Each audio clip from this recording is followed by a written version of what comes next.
Alors que l'Agence européenne des médicaments a rendu son verdict concernant le vaccin AstraZeneca et a indiqué qu'il n'était pas dangereux pour les populations, voilà qu'une nouvelle affaire vient faire frissonner le monde. Une enquête a été ouverte à Nantes après le décès d'un étudiant. Il avait été vacciné il y a quelques jours avec AstraZeneca. Pourtant, vendredi, le Premier ministre Jean Castex avait décidé de se faire vacciner devant les caméras par le vaccin AstraZeneca pour encourager les plus sceptiques à faire de même. Et voilà, l'injection est finie. Mais aujourd'hui, la presse se fait l'écho d'une nouvelle polémique autour du vaccin. Cette fois-ci, c'est un étudiant nantais de 24 ans qui est décédé quelques jours seulement après avoir reçu une injection du vaccin. Étudiant en médecine, il est aujourd'hui encore trop tôt pour savoir si AstraZeneca est responsable ou non de cette mort. Mais les causes du décès pourraient correspondre à ce qu'on reproche au vaccin. En effet, le jeune homme aurait été victime d'une hémorragie interne causée par une thrombose. Alors, décès d'un jeune vacciné à l'AstraZeneca, faut-il s'inquiéter du vaccin ? Gérard Delopine est avec nous, merci, oncologue et chirurgien, merci d'être là Gérard. Merci à vous. Merci, et Martin Blachier, épidémiologiste. Alors on l'a vu, on a eu cette triste nouvelle aujourd'hui, Anthony, un étudiant en 6e année de médecine, âgé de 24 ans, a été retrouvé mort dans son appartement à Nantes. Inquiet de son silence, les proches de la famille ont alerté les pompiers. Ils découvrent alors son corps dans son logement verrouillé de l'intérieur. Il venait de finir un examen blanc en vue du concours déterminant les affectations en internat de médecine, et il avait été vacciné le 8 mars dernier au vaccin AstraZeneca. Alors, ce matin, le frère d'Anthony, Kevin, a témoigné dans la presse régionale. Il est persuadé que le décès de son frère est lié au vaccin AstraZeneca. Mon intime conviction, c'est que le vaccin a déclenché la thrombose qui a causé sa mort. Je veux bien que l'on me dise tout ce que l'on veut, mais je vous mets au défi de trouver une personne qui a une thrombose à 24 ans. C'est vrai ça ou pas? Non, il y a des personnes qui ont une thrombose. C'est rare ça ou pas? Non, ça arrive. Mais là, effectivement, ce qu'il a eu, c'est plus qu'une thrombose. C'est un phénomène de coagulation très grave, qui effectivement est quelque chose de très rare chez des personnes aussi jeunes. Je ne dis pas que ça n'a aucun lien avec le vaccin, puisque c'est des choses qui sont déjà arrivées. Il y a quand même 8 personnes en Allemagne, effectivement, assez jeunes, qui ont eu des thromboses graves, avec une probabilité plus importante que ce qu'on voit dans la population générale. Mais essentiellement Martin, des gens qui sont jeunes. C'est d'ailleurs pour ça que l'autorité française a enlevé les jeunes de l'indication de ce vaccin. Non mais pas Martin, sans raison. Martin, est-ce que vous comprenez certaines personnes qui, quand ils voient le témoignage du frère d'Anthony, quand ils voient ce qui est arrivé à Anthony, qui se disent, Anthony, il était en pleine santé, il avait 24 ans, il a fait le vaccin.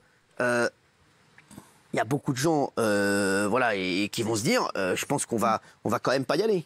C'est clair. De toute façon, tous les gens qui ont moins de 55 ans, ils ne peuvent pas avoir le vaccin AstraZeneca. C'est une précaution. Mais non, mais ça, c'est la preuve, ça, parce que moi, alors moi, je vous le dis, on me l'a proposé la semaine dernière. C'était avant l'interdiction. Arrêtez. Oui. Avant l'interdiction. Avant l'interdiction, c'était il y a 10 jours. Il y a les infirmiers, il y a les jeunes infirmiers. S'il vous plaît. Martin, le problème que j'ai, c'est que là, on dit, c'est pour les moins de 55 ans. Qu'est-ce qui nous dit que dans quelques mois, on va dire, ah bah non, en fait, c'était les moins de 65? Je vais vous répondre, c'est que tous les cas de thrombose grave qui ont été observés en Europe, tous les cas, parmi les millions de personnes, c'était des gens de moins de 50 ans. C'est pour ça que le vaccin... Pourquoi? Très probablement parce que c'est un phénomène immunitaire, c'est-à-dire que c'est une surréaction de votre système immunitaire et que le système immunitaire est plus réactif chez les jeunes que chez les personnes un peu plus âgées. Et donc, dans d'extrêmes rares cas, effectivement, le système immunitaire s'emballe, crée probablement ces thromboses, et dans des rares cas, c'est des thromboses qui sont graves. Non mais donc évidemment, est-ce que vous vous rendez compte que ce jeune, peut-être, je mets bien sûr des guillemets, du conditionnel, il était en pleine santé, il est dans le domaine médical, il se fait vacciner pour être tranquille et peut-être ne pas contaminer quelqu'un d'autre et quelqu'un qui peut avoir une Covid dangereuse, quelqu'un de plus âgé, son grand-père, et qu'aujourd'hui, il est décédé. C'est incroyable. Comment vous pouvez dire derrière, c'est vrai que ça va être, je le dis, ça me fait de la peine et je trouve que ça veut dire qu'on va reculer. Vous vous rendez compte, comment vous allez aller dire à des gens aujourd'hui, faites-vous vacciner avec l'AstraZeneca? Mais je dirais que de toute façon, plus personne ne se trouvera dans la situation de ce jeune homme, puisqu'il n'y aura plus aucun jeune de son âge qui se fera vacciner avec l'AstraZeneca. Est-ce que vous vous rendez compte le recul là que ça fait? Ça veut dire que là, c'est une catastrophe. Ça veut dire qu'on a misé sur le mauvais vaccin. Non, ça veut dire qu'on n'a pas misé sur le vaccin. C'est un vaccin qui est extrêmement efficace, c'est sûr, chez les gens de plus de 55 ans. Là, je proteste. Non, les gens ont parfaitement raison de s'inquiéter du vaccin, des vaccins actuellement, car ces vaccins n'ont pas été étudiés correctement. Ils ont échappé à toutes les phases normales de la validation d'un médicament. Je vous rappelle qu'un médicament doit d'abord être essayé chez l'animal, puis en phase 1 pour avoir la toxicité, puis en phase 2, puis en phase 3. Chaque phase doit succéder aux autres. Or là, ce n'est pas du tout le cas. Les animaux, il n'y en avait pas assez. Il n'y avait pas assez de singes, il y avait tellement d'essais en cours qu'ils ont arrêté les essais chez l'animal. Et la phase 3 n'est pas terminée. Aucun vaccin actuellement sur le marché n'a terminé sa phase 3. Si vous ne croyez pas, vous regardez sur le site international américain qui s'appelle clinicaltrials.gov. Vous pouvez même interroger en français, ils répondent aussi en français. Vous parlez très bien anglais en tout cas, vous. Non, pas du tout. Bon, oui, j'étais aussi membre de la société. Hein, bon, mais je parle mal anglais. C'est pas le problème. En tout cas, s'ils répondent en français, donc toute personne ici qui est intéressée peut interroger ce site. Et vous verrez l'essai, il donne la date de début de l'essai, la date de fin d'essai. Pour le premier, qui est le Pfizer, la date de fin d'essai, c'est fin janvier 2023. Pour l'autre, le Moderna, c'est février 23 et pour l'AstraZeneca, c'est janvier 24. Donc nous n'avons pas eu d'essai actuellement. Donc il faut s'inquiéter tant que nous n'avons pas les essais. Donc moi je ne me ferai pas vacciner. Martin, on n'a que des résultats transitoires. Martin. Clairement, vous n'êtes pas quelqu'un qui connaît bien le développement clinique.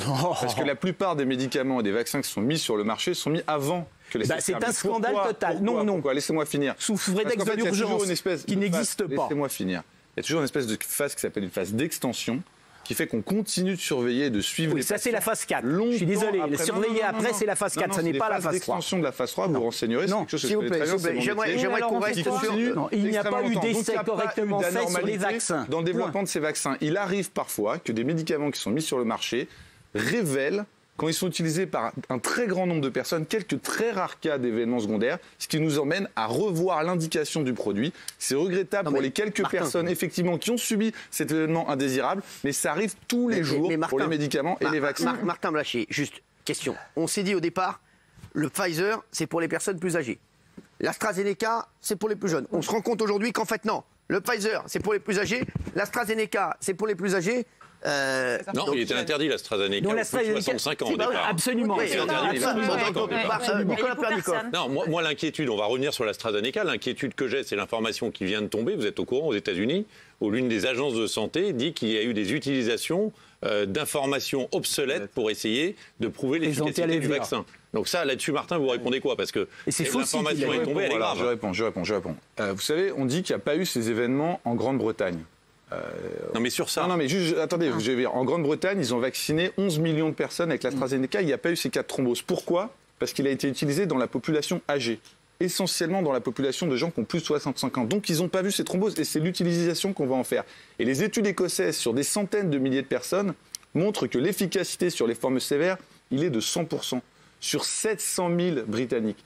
L'efficacité, il est plus efficace. Mais sur ce qu'a dit Nicolas Pernicot, là je proteste. Je réponds parce qu'en France, elle est extrêmement élevée. on l'a déconseillé aux plus de 65 ans au départ, l'AstraZeneca. Mais juste, c'est quoi cette histoire pour les téléspectateurs? Cette histoire est très simple. C'est l'université d'Oxford d'un côté et une des agences américaines de santé aujourd'hui qui dit que AstraZeneca, pour faire valider son vaccin aux États-Unis, a utilisé des informations obsolètes pour attester de son efficacité. Non, mais pour répondre à ça, je suis évidemment pas dans le cœur d'AstraZeneca puisque je n'y travaille pas, donc j'ai pas accès aux données extrêmement précises. En revanche, j'ai accès aux données qui ont été publiées par le gouvernement anglais qui a vacciné 700 000 Écossais et qui montre que la baisse des formes graves, elle est de 100%. Donc ça veut dire que... Alors là, je m'inscris complètement en faux, c'est là-dessus. Monsieur Blachier a raison sur la communication qui a été faite par le gouvernement anglais. Mais comme par hasard, le gouvernement anglais ne parle pas des morts depuis la vaccination.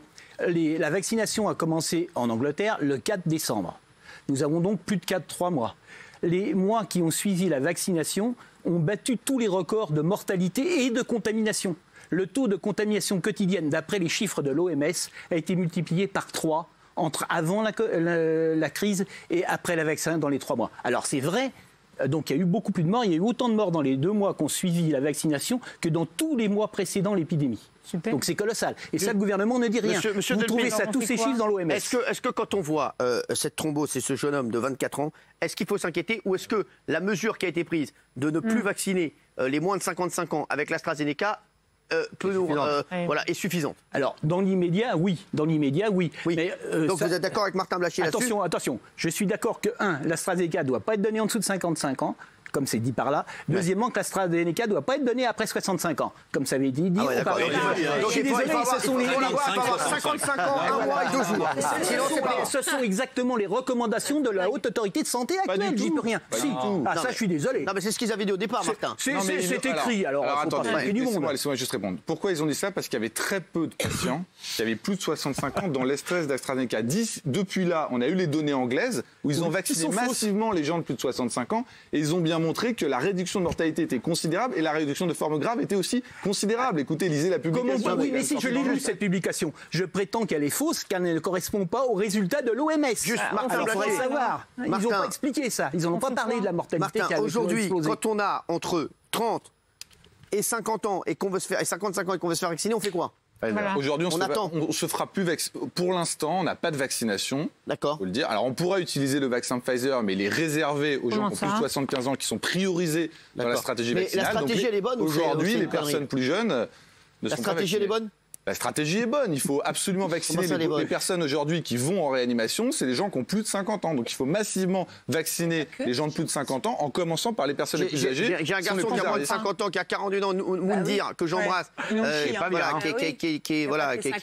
commence à s'en sortir, qui fait un gros bisou, Moundir, à sa famille aussi. On espère qu'il va s'en sortir. Mais juste, docteur Delpine, est-ce qu'il faut s'inquiéter? Moi, j'ai une question à vous poser. Non. Est-ce qu'il faut s'inquiéter du coronavirus, de la Covid, ou est-ce que, pour vous, on ne doit pas s'en inquiéter parce que, en vrai, ce que vous me disiez en off, on ne va pas se mentir, vous m'avez dit, en fait, tout ça, il ne fallait pas s'en inquiéter, on s'en inquiète trop et on prend trop de mesures. C'est ce que vous pensez, vous? Complètement, c'est pas profondément. Ce que je pense, moi, je suis un vieux monsieur. On passe à la dernière partie, juste pour cette... Merci. J'ai connu les épidémies d'avant. Non, mais juste, est-ce que vous pensez qu'on en fait trop? C'est massivement trop, oui. Pourquoi? Parce qu'on tue plein de gens par des mesures idiotes. Oui, mais quand vous voyez des jeunes comme mon pote Moundir, là, qui est passé à 2 doigts de la mort. Je dirais une seule chose, c'est de la faute. En pleine santé. Je dirais c'est de la faute du gouvernement qui a interdit aux médecins de traiter. Car on parle que de vaccins. Toute cette crise a été montée pour vendre 15 milliards de vaccins. Or, quand vous pensez que toute cette crise, la Covid, c'est pour vendre 15 milliards de vaccins. Et aussi pour mettre la tyrannie en place. Car on a habitué les gens par peur. Je suis désolé, les gens ont peur, ça se voit dans la rue. Vous notez le nombre de masques que les gens portent et vous avez directement le pourcentage de gens qui sont terrorisés. Je rappelle que j'ai effectivement 75 ans, un petit peu plus, donc j'ai connu la grippe asiatique. La grippe asiatique, vous l'avez tous oublié. Hein? On n'y était pas, non. Ouais. Bon, oui, mais il y a des livres, il y a des journaux. Oui, bon. La grippe asiatique, oui, vous pouvez lire. J'ai pas lu un livre depuis la grippe asiatique, moi. Voilà. Oui, alors donc, oui. Bon, la grippe asiatique a tué 2 milliards d'individus sur... 2 millions. 2 millions.